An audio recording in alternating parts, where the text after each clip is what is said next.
のはポジティブではない没頭だっていうオードリー若林さんの名言が忘れられません。どうも皆さんこんばんは。こんばんは。皆さん最近だるをもって感じたり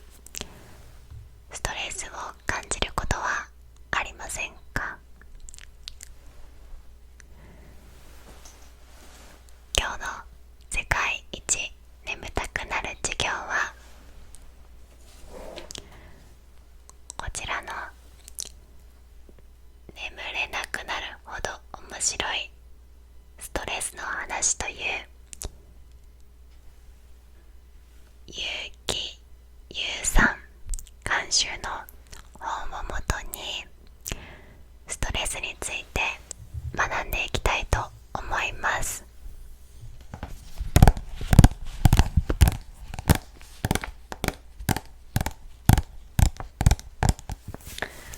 その後で行動経済学をもとに運動を習慣化させるための効果的な手段を学んでいきます。はい、このね、眠れなくなるほどっていうこの本の一番の売りを真っ向から潰していきたいと思います。まあいいでしょう。はい、それでは世界一眠たくなる授業スタート。まずこの本に書かれている大切なことは、ストレスイコール悪ではないということです。はい、もうちょっと詳しく言うと、ストレスは体に悪くないと思っている人ほど長生きするらしいです。はい、これはスタンフォード大学の研究結果によるものなんですけど、この結果によると強度のストレスがあると答えた人の死亡リスクは 43% も高くなっていたそうです。一方、強度のストレスがあると答えながら、ストレスは体にとって必ずしも悪いものではないと答えた人の死亡リスクは低くなっていたそうです。これって話ですよね。すいません、ちょっと映像が乱れました。はい、とにかくストレスそのものが悪いわけではないということですね。はい、まあとは言ってもですね、すでに不眠症とか食欲不振とか体に実害が出てしまっている人にとっては早急にリフレッシュが必要なのかなと思います。ストレスに負けない生活習慣をこの本の中からいくつかご紹介していきたいと思います。はい、では一つ目、とにかく日光を浴びましょう。はい、これは簡単ですね。医学的には日照時間とうつ病の間には密接な関係があるとされ、日常的に日光を浴びている人はそうでない人に比べてうつ病の発症率が低いそうです。これにはセロトニンという脳内の神経伝達物質が影響しています。このセロトニンというのは心のバランスを整える精神安定剤のような作用があります。ですからこの物質が不足するとストレスやイライラ感が募って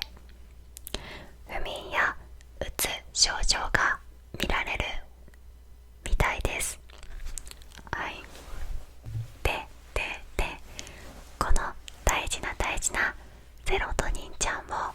活性化させるのが日光なんだそうです。最近会った私の友人が話してたんですけど、その友人は朝起きてパジャマのまんまお庭に出て日光を浴びながらバス伸びをして、でその後にラジオ体操しているみたいです。なんかハイジやんって思いましたね。ちょっと違うか。とりあえずね、リモート授業とかリモートワークとかで最近外出てないなって思う方は意識的にお日様とご対面していきましょう。はい、では2つ目のストレスに負けない生活習慣は、軽い運動習慣を定着させようです。はい、もうね、運動が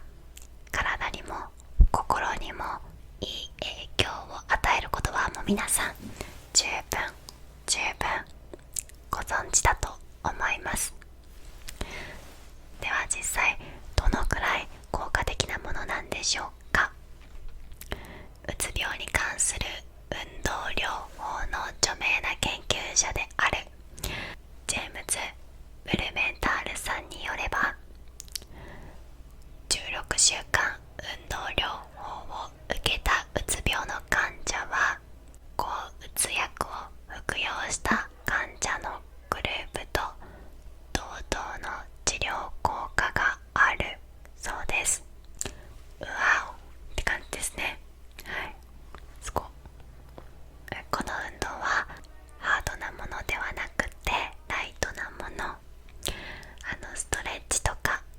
お散歩とかラジオ体操とかでいいみたいです。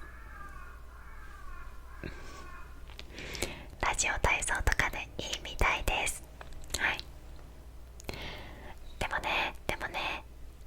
やっぱり運動がいいと分かっていても、なんかスマホとかパソコンいじってたら一日終わっちゃったなって日たくさんありますよね。じゃあ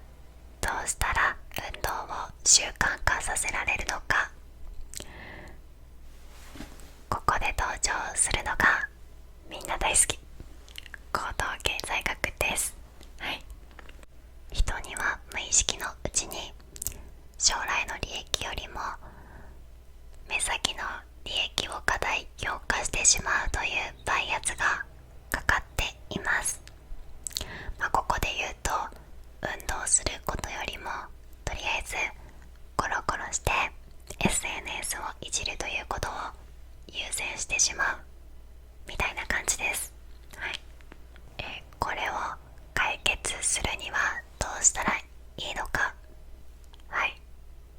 それはコミットメントという手段を使っていきます。はい、経済学におけるコミットメントとは、その行動しか取れないようにするような実効性のある仕組みを作ることです。すっごく過激な具体例として、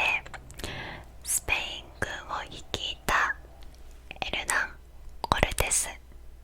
という方のお話をご紹介します。はい、1519年、スペイン軍は植民地を作るためにメキシコに侵攻しました。その際、スペイン軍を率いたエルナン・コルテスは現地に着いた際に一隻を除くすべての地戦を焼き捨ててしまいました。つまりスペイン軍は戦う以外の選択ができなくなる実効性のある仕組みを作ることによって相手をひるませ、戦いを有利に進めることができたそうです。もう確実に戦いにコミットさ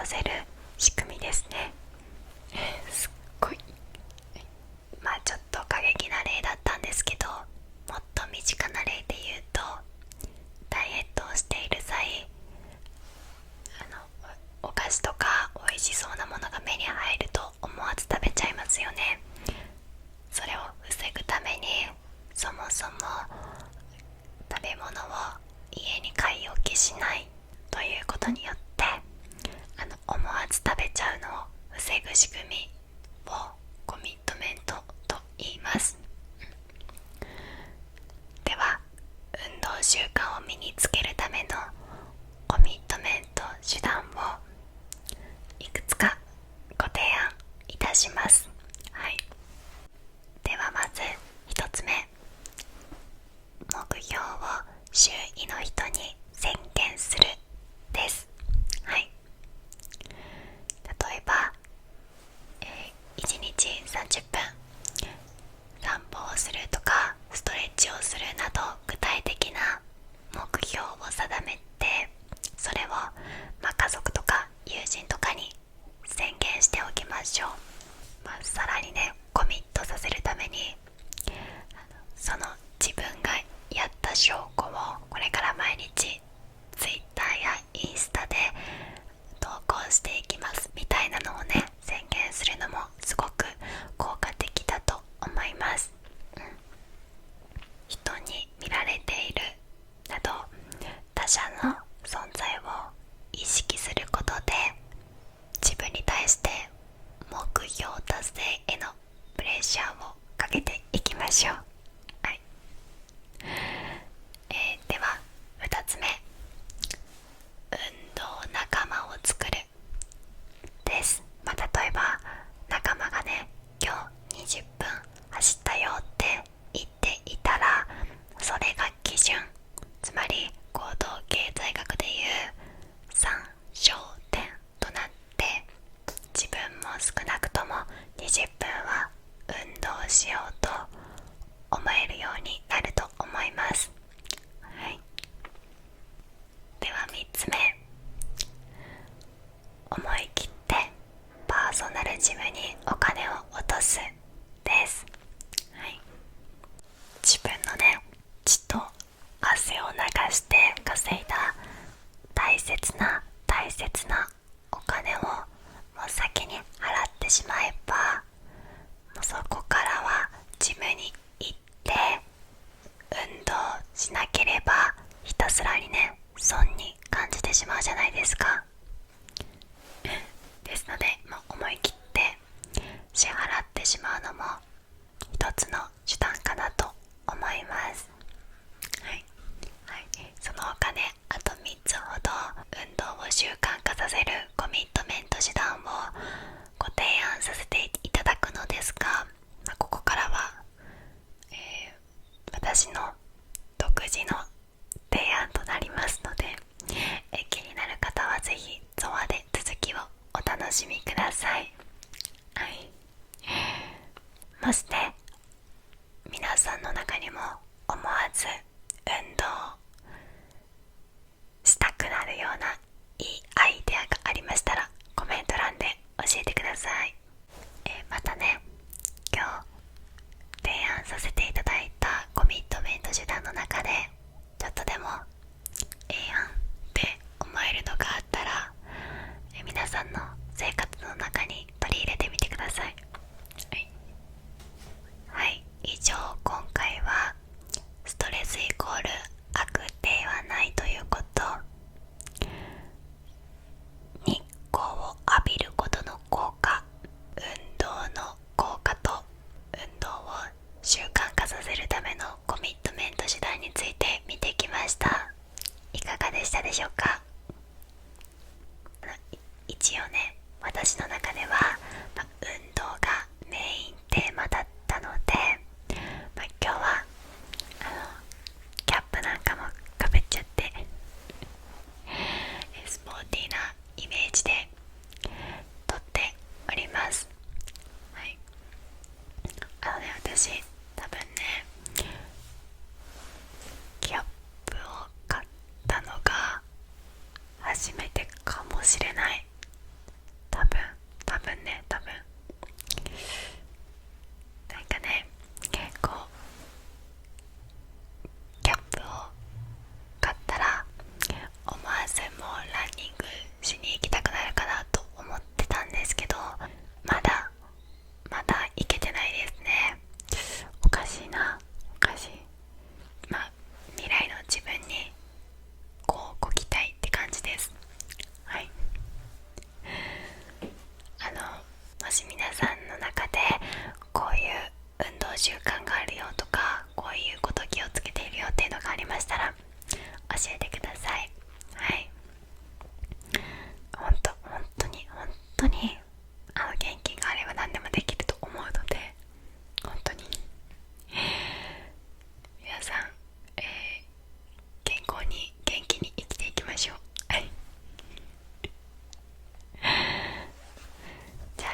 白い〇〇の話みたいなね、